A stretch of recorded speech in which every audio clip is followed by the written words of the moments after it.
এটা কি? চিংড়ি মাছ। আর এঁচোর সাথে যোগ করে দিলে কি হবে?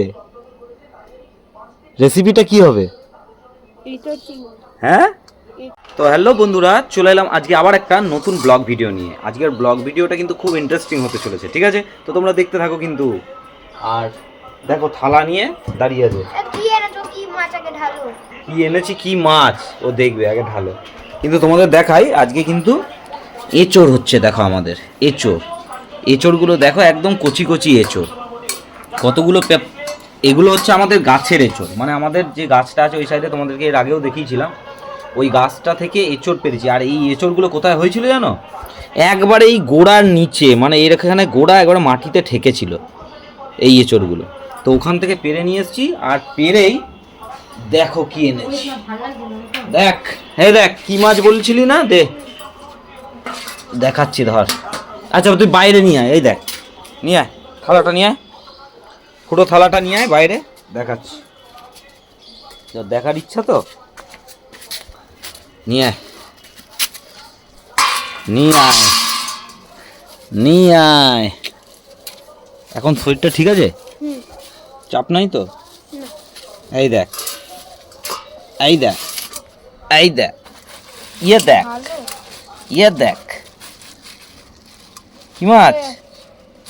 এগুলো কি সুরের মতো লম্বা লম্বা? এটা সুরের মতো তো লম্বা লম্বা হবেই, সুর তো থাকবেই। কত বড় বড়? হ্যাঁ, কত বড় বড় সুর। চিংড়ি মাছ, যেটা ছাড়া একদমই কি, যেটা ছাড়া একদমই এঁচোড় মানায় না, তাই না? হ্যাঁ, এটা কি? চিংড়ি মাছ। আর এঁচোড় সাথে যোগ করে দিলে কি হবে? রেসিপিটা কি হবে? এঁচোড় চিংড়ি। হ্যাঁ, এঁচোড় চিংড়ি। এঁচোড় চিংড়ি, তা সেরা রেসিপি হবে তো। হুম। তো চিংড়ি মাছ পেয়ে গেছি, যাক, সবসময় তো পাওয়াও যায় না, পেয়ে গেছি এই অনেক। এঁচোড় দিয়ে চিংড়ি দিয়ে আজকের রেসিপি এঁচোড় চিংড়ি, তাই তো? কালকে এনেছিলাম কি? কালকে এনেছিলাম নদীর রিঠা মাছ, অরিজিনাল রিঠা মাছ। আর কি একটা রুই মাছ এনেছি। হ্যাঁ, কাটা দুটো রুই মাছ এনেছিলাম, আর নদীর রিঠা মাছ বাম্পার হয়েছিল বল, হেভি খেয়েছিলাম। আর আজকে চিংড়ি দিয়ে আর এঁচোড় চিংড়ি হবে। বেশি নেই, 500-র মতো আছে। ও এটাই গাদা, হেভি ফ্লেভার হয়ে যাবে। চিংড়িটা যতটা ভালো চেয়েছিলাম পেলাম না, একটু বেলা হয়ে গেছে তো, যে কারণে পেলাম না ভালো। তবে যেটুকু পেয়েছি এটাই অনেক। এর সাথে সেই টেস্ট লাগবে কিন্তু এঁচোড়ে। লেউল গেল না, ওই জন্য পাখিগুলো চেঁচাচ্ছে লেউলকে দেখে। দেখো কত বাদ চলে গেল। হ্যাঁ, মাছিগুলো তারা, উফ। চিংড়ি মাছের মাথায় জানো তো পাকস্থলী থাকে? কোন প্রাণীর মাথায় পাকস্থলী থাকে জানো? চিংড়ি। আর ওই জন্য মাথাটা ভালো করে পরিষ্কার করে দিতে হয় চিংড়ি মাছ। আর এই খসাগুলো হচ্ছে বেকার পুরো। চিংড়ি মাছের এই যে খসাগুলো, এগুলো প্লাস্টিকের সমান। চিংড়ি মাছের এই খসা না প্লাস্টিকের সমান, ওই জন্য ফেলে দিতে হয় খসা। ঢুকেছে? ঢুকলো তো হাতে? হ্যাঁ, মশা মারো। এইগুলো ছাড়াও, মাথাগুলো খালি এগুলো রাখো, পরিষ্কার করে দাও। এখনো কত সময় লাগবে? কিছু সময় লাগবে না। তুমি সব ছাড়ানো না আছে ওর মধ্যে এখনো আছে, যেগুলো আছে সেগুলো ওরা খাবে বলেছে। আর এই পাগুলো,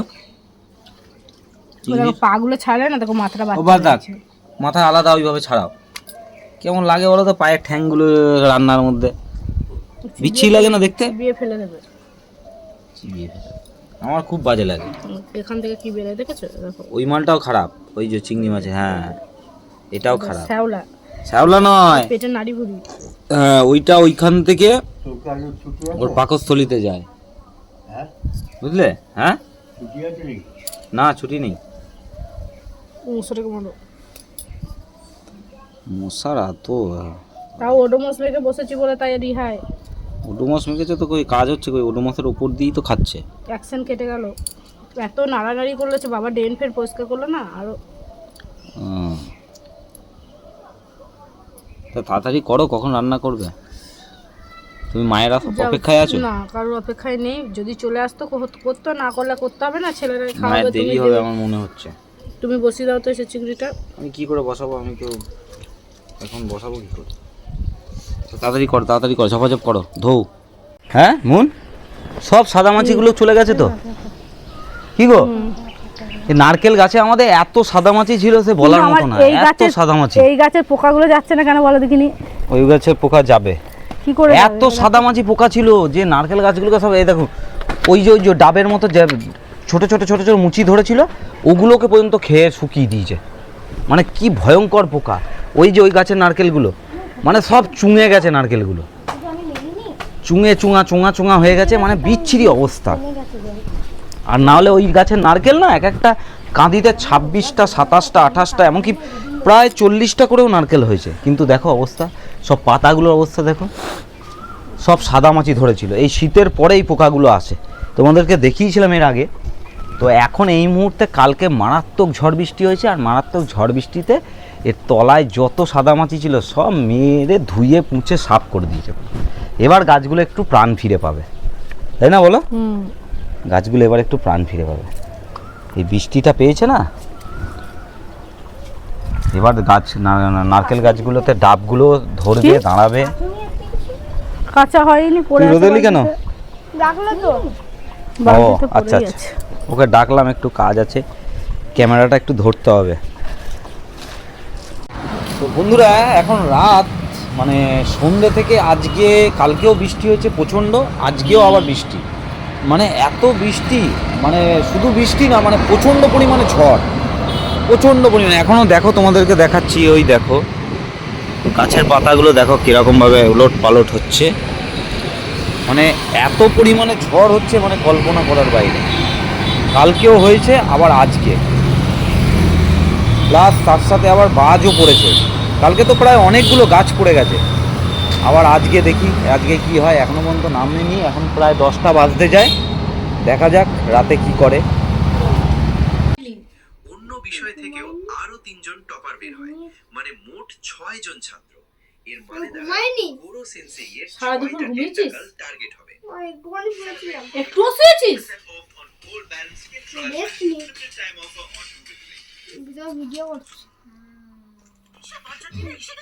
এই ওষুধটা খাও, ওকে ওষুধটা খাও, ওষুধটা খাও। আমার ঘুম পাচ্ছে, সবাই ঘুম পাচ্ছে, ওষুধটা খাও। প্রচণ্ড ঘুম পাচ্ছে। আজকে গ্যাসের ওষুধ খাইনি জানো সকালবেলা। দিনই হবে ফাইনাল টেস্ট। সে দেখতে তার জন্য কে দায়ী? কিভাবে তাকে আমি দেই? চেষ্টা করে। আমার নয় আজকে মনে নেই, তাই বলে কেউ যে খাচ্ছে তার মনে থাকবে না সেকে বেঁধে ফেলে। সবসময় আমার দোষ। এই করেছিল টেন্টাকল এই নষ্ট হলে কোরো সেন্সেই সকালবেলা টিফিন খাওয়ার আগে যে ওষুধটা, ওটা বন্ধ কর। করেছিস? ওষুধটা খাইয়ে দাও। কত মনে করবে, এক একদিন ভুলে তো যেতেই পারি। সকালবেলা একটু। টিফিন খাওয়ার আগে যে ওষুধটা খেতে হয়, ওটা আমার মনে থাকে না, খাবার পরে ওষুধের মনে থাকে। আমি তোকে বললাম বাবু সকালবেলা টিফিন করার পর তুই ওষুধ খেয়েছিস? তাহলে মনে না। মনেটা না মায়ের মনে থাকবে, না ছেলের মনে থাকবে, মনে নাই। তাহলে কি আমার মনে থাকবে? অসহায় তো, তোমার তো মনে থাকারই কথা না। হ্যাঁ? মারা হয়, শেষে তাকে বিস্ফোরণে উড়িয়ে দেওয়া হয়। আমার মনে থাকবে? তোমার মনে থাকারই কথা না বল। তুই মনে ওষুধটা মনে করে খাবি, বুঝতে পেরেছিস? হ্যাঁ পরে বলো, আগে ভিডিওটা বন্ধ করে পরে বলো। বলবো না তো, ভিডিও বন্ধ করবো কেন, ভিডিও চালু রেখেই বলবো। তুই এত বড় একটা বুড়ো বুড়ো ছেলে হয়ে গেছিস। মাকে বলো, আমি জানি না, আমার মনে থাকে না। কি মাকে বলো, আমি পড়াশোনা করছিস কি করতে তাহলে? আমার ওষুধের ব্যাপার কিছু মনে থাকে না। মনে থাকতে হবে তো। তোর মোবাইল দেখাটা মনে থাকে, যে আমাকে প্রতিদিন রাত্রেবেলা মোবাইল দেখতে হবে বসে বসে? না মন হ্যাঁ? দেখি ওষুধটা মন গেলে যখন তখন খেয়ে নেবো। শুধু রাত্রেবেলা ফোন দেখি। শিক্ষক মুখে মুখে কথাটা কম বল, বললো না। বুঝতে পেরেছিস? মুখে মুখে কথাটা কম বল, এই ভিডিওটা পোস্ট হবে, তুই ভাবিস না। হ্যাঁ, ভিডিওটা পোস্ট হবে। হ্যাঁ, কেন সাউন্ড এসছে? মানে যাই হোক এই ভিডিওটা পোস্ট হবে, তাই কথাবার্তা ঠিক করে কথাবার্তা বল। নিজের সভ্যতার পরিচয় দিস না মানুষকে, আমার মনে থাকে না। মনে রাখতে হবে, ঠিক আছে? হুম। মনে রাখতে হবে, এটা মাথায় ঢুকিয়ে নে। তোকে তোর মা মনে করাবে না, আমিও মনে করাবো না। টিফিন খাওয়ার আগে ওষুধটা খেয়ে নিবি, হ্যাঁ? আর সকালবেলা সকাল সকাল উঠবি, ঠিক আছে? কি মাঝের মধ্যে বলে দিলাম। সব সময় খালি বাদরামি, সব সময়, জানো, সব সময় বাদরামি করে। দুদিন আগে এত শরীর খারাপ, ও ওষুধ খেতে ভুলে যাচ্ছে। কিন্তু কয়েক সেকেন্ড পর দেখা যায় কোরো সেন্সেই এখনো বেঁচে সে বল তাড়াতাড়ি। সে ব্যবহার করেছে তার অ্যাবসলিউট। তো যাই হোক বন্ধুরা, অনেক রাত হয়ে গেল। ঘুমের ঘোর চেপেছে আমার। ঘুমের ঘোর তো চেপেছেই, প্রচণ্ড ঘুম পাচ্ছে। এরপরে ভিডিওটা এডিট করব, তারপরে পোস্ট করার জন্য শিডিউল করে পোস্ট করব। তো ভিডিওটা যদি ভালো লেগে থাকে, জানি না কতটা কি ভালো লাগবে, যদি ভালো লেগে থাকে অবশ্যই একটা লাইক দিয়ে চ্যানেলটাকে সাবস্ক্রাইব করে দাও। আর কমেন্টে অবশ্যই লেখো তুমি কোথা থেকে দেখছো ভিডিওটা, ঠিক আছে? তো thank you for watching, bye by.